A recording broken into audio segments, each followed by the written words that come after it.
The following program is made possible with the assistance of a grant from S&H Green Stamps.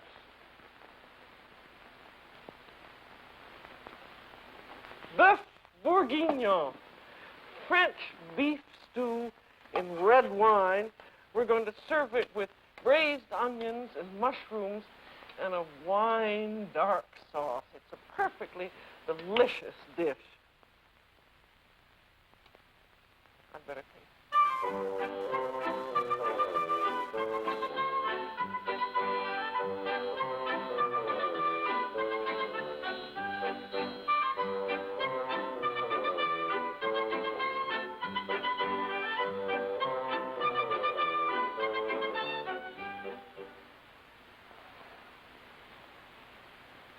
Hello, I'm Julia Child.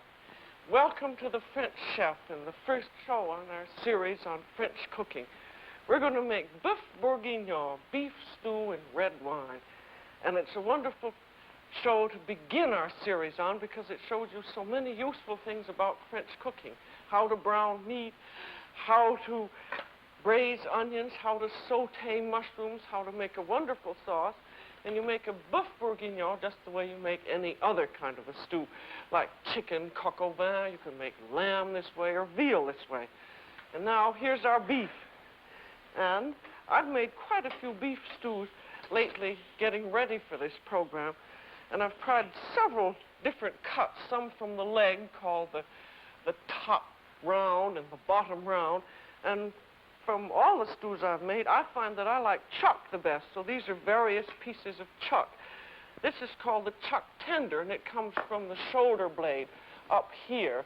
And it makes an awfully nice stew because the meat doesn't get stringy. And this is called the undercut of the chuck, where it's like the continuation of the ribs along here where it gets up to your neck. And here's another piece of it. This, this is called flunkin meat. And that's awfully good. That's sort of from the short part of the ribs of the chuck. And you cut up the meat into pieces about like that. We're going to serve this for 6 people. So we want to have 3 pounds of meat. I usually count on 1 pound of boneless meat for 2 to 3 people. But if you have a good appetite, we want to have a little more than that. And then as you can make this stew way ahead of time, anything that's left over is extremely good. Now we want to get our pan hot, and we're going to saute it in this first until it's brown, and then we're going to put it in this pot into which we're going to cook it in the oven. But before you saute anything, you want to make sure that you have it good and brown, good and dry. So I just take a whole lot of paper towels like that and just dry the meat off. If you don't have the meat dry, you can't brown it because it's as though it were steaming. There's water on the bottom of the meat, and it just steams rather than browns. So you get it good and dry like that. Then we're going to saute this in oil. I usually use a light olive oil, which I get at my supermarket. And we need just enough oil to keep the bottom of the pan nicely filled with oil, and then you can add any more whenever you need to. And then as soon as the oil is hot, and that's a very important point too, because you can't saute anything in meat in oil that isn't hot. It can't be smoking and burning, but it just has to be hot enough so that it's going to brown the meat, and you can tell it's too hot if the oil begins to darken in color. This will take about, 4 or 5 minutes to brown. And I'm not going to crowd the pan either. That's another extremely important thing, because if the pan gets crowded, then the meat steams again. I find these wooden spatulas awfully useful.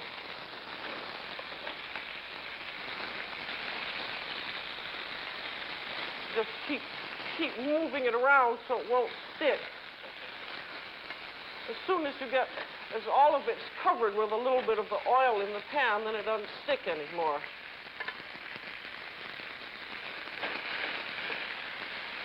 I'm going to put a little bit more oil in. You can't really give proportions to this because you just add the oil as you need it. You can use peanut oil, which is perfectly good. You want to be sure with your oil that you don't use any that, when it gets hot, it has a bad odor. Olive oil is, a light olive oil is awfully good. Peanut oil is good, too. See, that's beginning to brown. You want to get it brown on all sides. And if your heat gets too much, you can just turn it down. I'm keeping it up on very high at this moment. And then as soon as I think it's beginning to, getting too hot, I'll turn it down. You just keep turning it around like that. Now, if you're doing chicken, you do it exactly the same way. If you're doing a lamb stew is awfully good and it's not expensive. You do it exactly the same way. So while you're watching me do this, remember you could do lamb or veal or chicken. Coq au vin is just the same as boeuf bourguignon. Bourguignon means Burgundy, and that's where this dish was invented, in Burgundy, and they usually use Burgundy wine with it. But you can use any kind of nice red wine, as you see. There, that's just about browned enough. Now we'll put this, as it's brown, into the casserole. I'm going to heat up that casserole a bit. That's just, see, that didn't take very long, only about, 3 or 4 minutes. I'm going to turn the heat down a bit.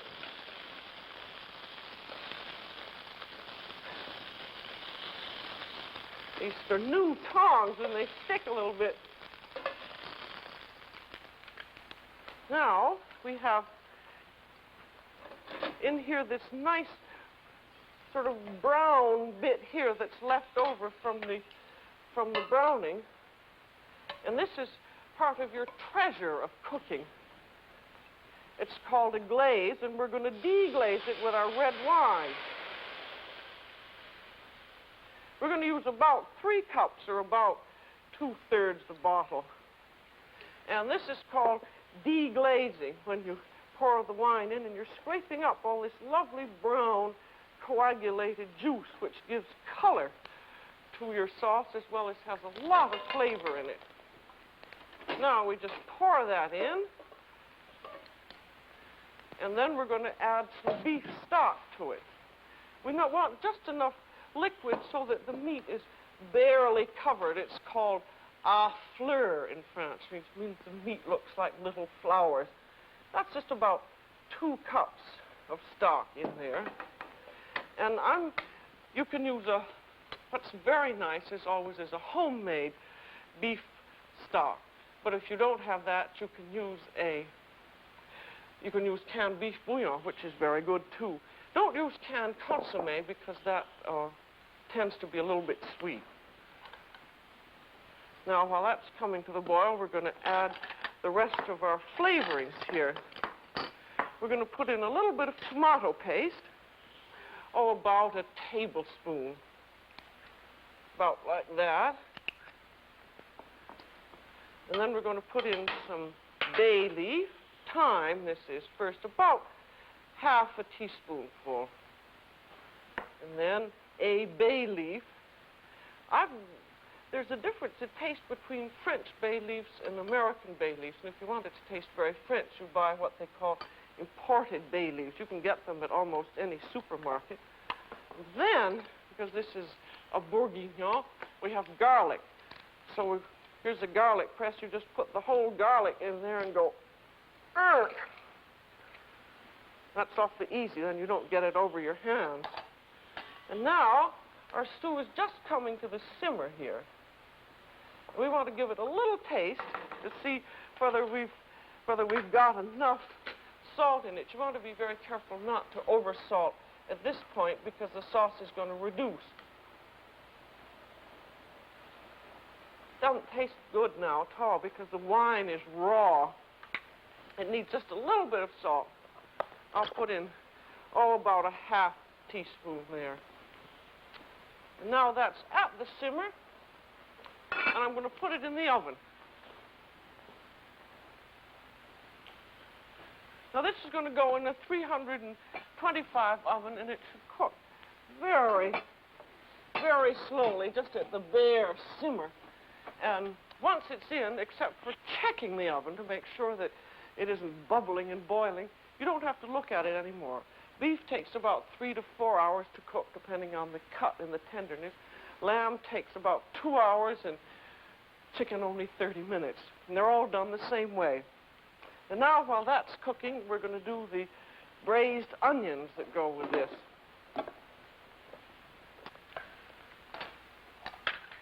You see, with this kind of a stew, you can do so much ahead of time.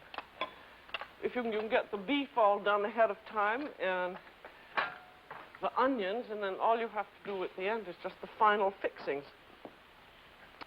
Now, these braised onions are something that you can do. They're awfully good served with a stew, or you can serve them just as a plain vegetable with just parsley on them, or you can cream them, but this is one of the best ways of cooking them. Now, to peel onions, the easy way, I've got a whole bunch of these peels, but I just wanted to show you how you did it quickly. We'll say that this is a pan of boiling water. You just take all your onions, put them in the water, and wait till the water comes back to the boil again, and then leave them for about 20 seconds just to loosen the skin. Take them out, and then peel them. And when you peel them, we want to cook these whole, so we want to leave just as much of the onion together as possible. Now, you see how that skin slips off. And now, because we want them to stay whole, you've got your root end here, and you take your little knife and you just pierce a little hole in that. Let's see how quickly that goes. But be careful that you just shave off either end like that. There. Now, poke your little hole in. And then, there are peeled onions, and we're going to cook them in a pan like that. You want to have a pan that will just hold them. You don't want them piled on top of each other. Then we put in a little bit of water, till they're about half covered. And we want some butter. The butter adds flavor to them. So we want about a tablespoon of butter like that. And some salt. And then we want to bring them just to the simmer on top of the stove. And then you cover them. I don't have a cover. I'll use this and pretend we have one. You cover them and you keep them in a very, very slow simmer for about 25 minutes until they're tender. Now, as we don't have 25 minutes, I've got some that have already been cooked. I cooked these last night, so you can see you can do this all ahead of time. And they're done when they're soft.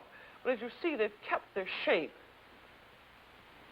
Now, when they're done, then you just put them aside, and you can do them the night before if you want. Now we're going to do the mushrooms.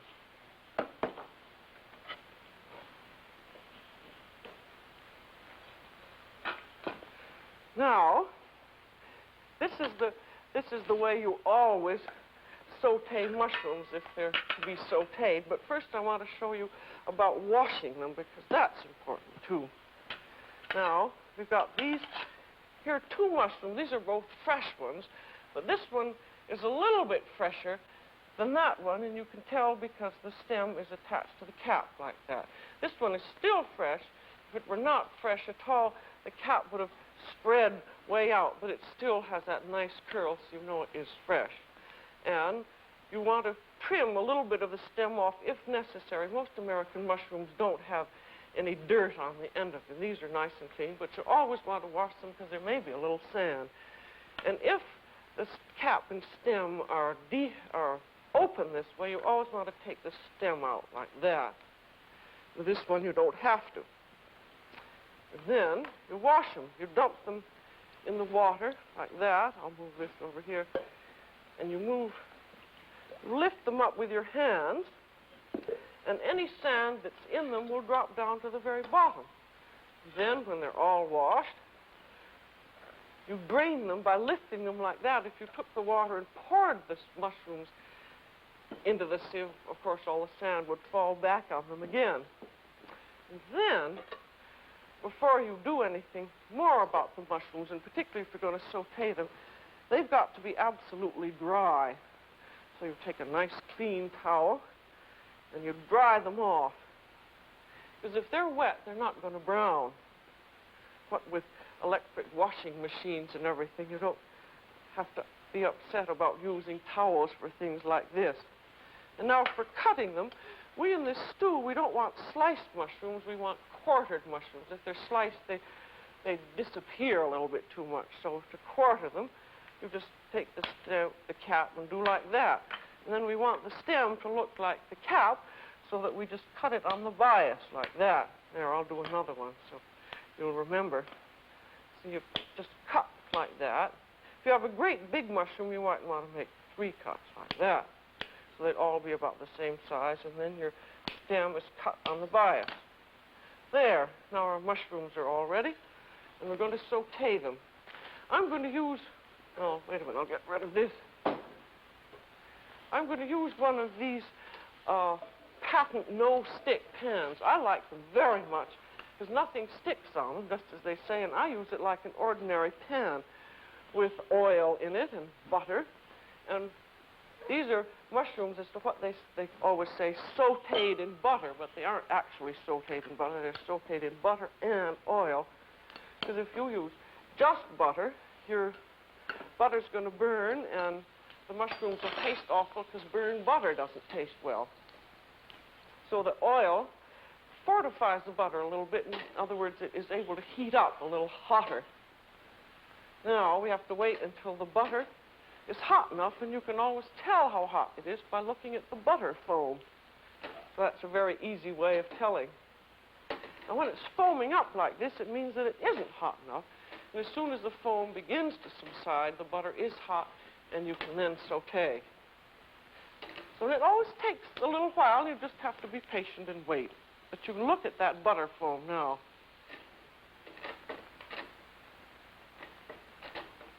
See, it's still foaming, so you just still have to wait.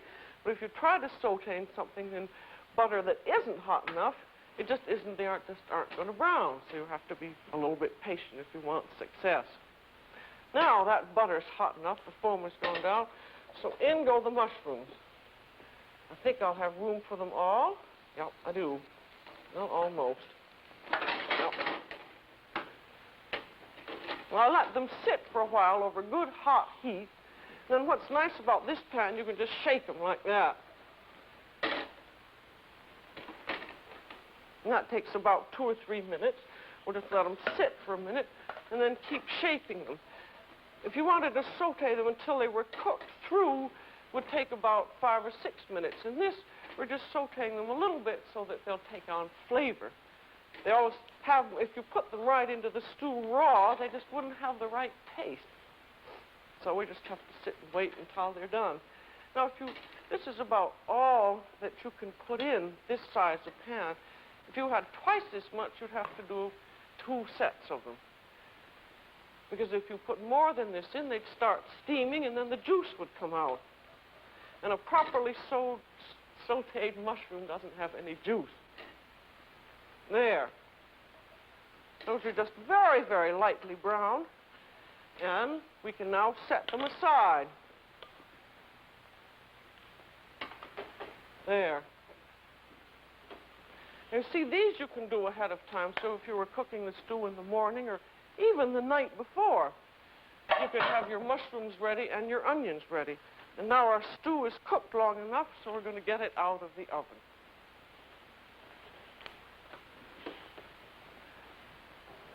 Now this stew is one that I've had in the oven for about 3 hours, and it's just about ready. Now this other one that we had in the oven will take 3 hours more, so we'll just have to wait. Now comes the very important and not difficult thing about making the sauce.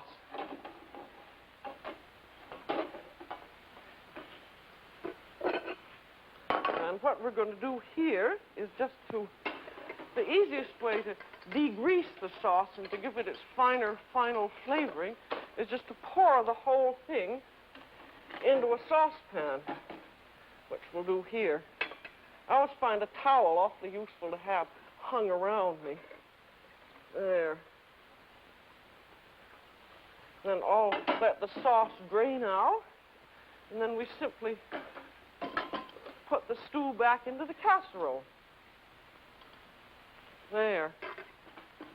Now, we should have about 2.5 to 3 cups of sauce here, which we do just about. And what we do now is the final flavoring of it. We also want to take off any fat which is accumulated. If you made this a day or two ahead of time, you could put it all in the icebox, and then the fat would come up the surface and you scrape it off. But in this case, we're just going to skim it off the top. Unless you're on one of those fat-free diets, you want to leave a little bit in because it gives a very good flavor. Now we're going to taste it, and it should be just exactly right at this point. Or if it isn't, we're going to make it so.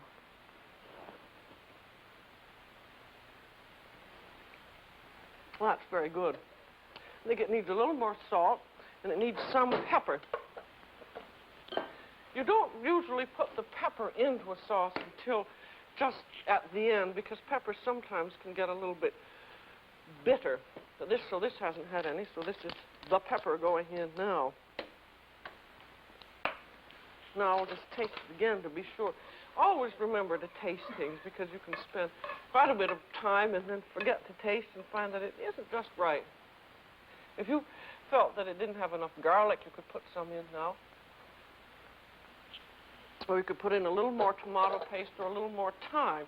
In this case, we fortunately find it's just right. Now for the thickening of it. And this is a very simple French thickening called a beurre manier, or a butter and flour paste.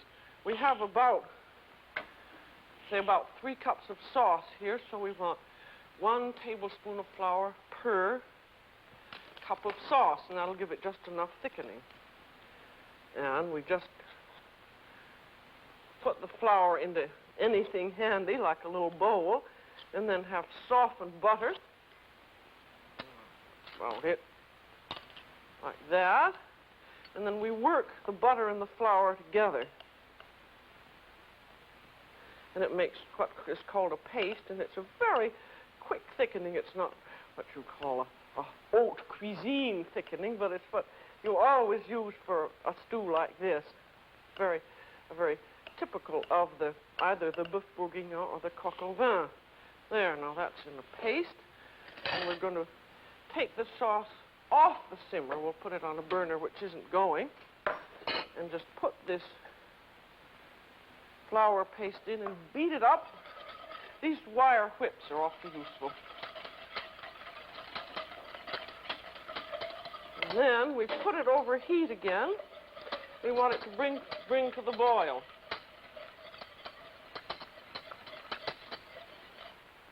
And it just needs to boil for about a second. And while that's coming to the boil, we put our braised onions in and our sautéed mushrooms. Now that's boiled, and you can see it's thick. What we wanted to do is just to be thick enough to enrobe the beef. And then, there we are.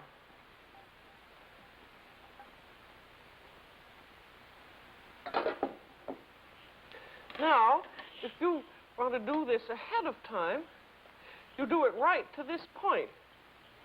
And then when it's cool, you can cover it and refrigerate it. Be sure never to cover anything when it's hot, because it may sour. That often happens. You make a lovely chicken stew and then cover it up, and it turns sour, and it's just because you've covered it before it's cold.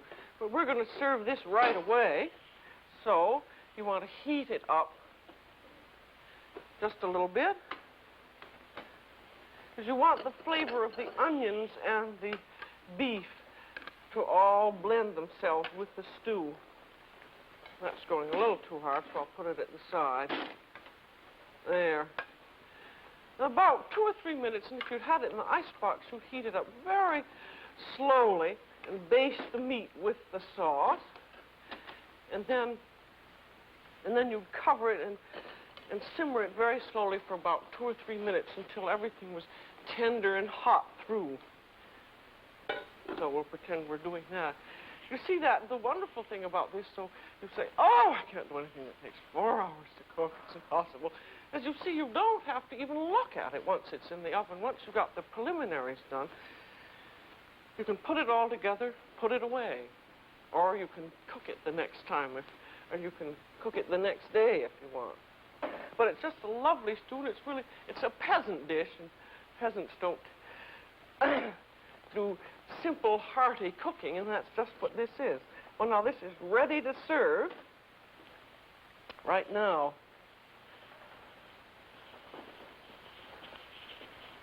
This is going to be a very nice dinner that we have. We have our Boeuf bourguignon, and we have what the French usually always serve with it, which are boiled potatoes with parsley on them, and a very nice green salad of romaine, and as always, the usual French bread. You're going to see French bread on all these meals because the French always have bread at all of them. And also, we have a red wine. This is the same wine that we used for the cooking. It's a domestic mountain red. It's a very nice wine.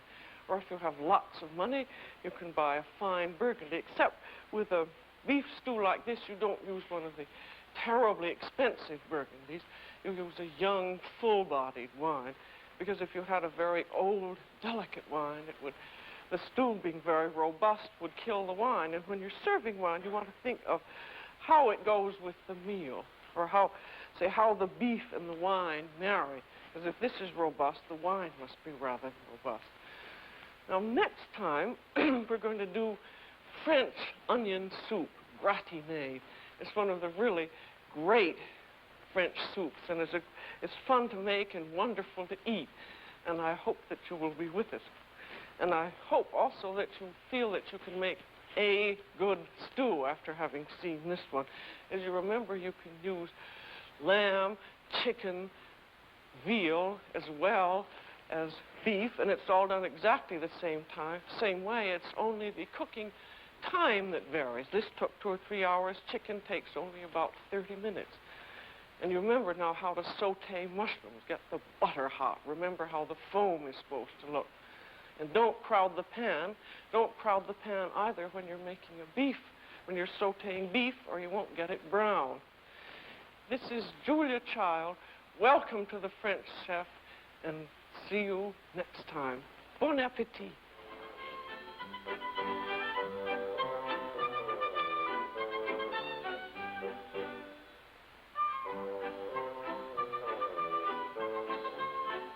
Julia Child is co-author of the book, Mastering the Art of French Cooking.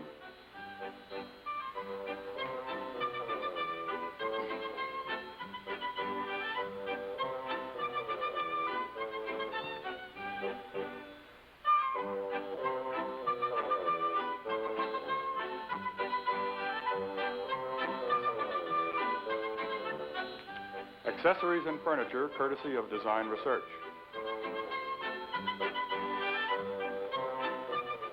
This has been a WGBH videotape production.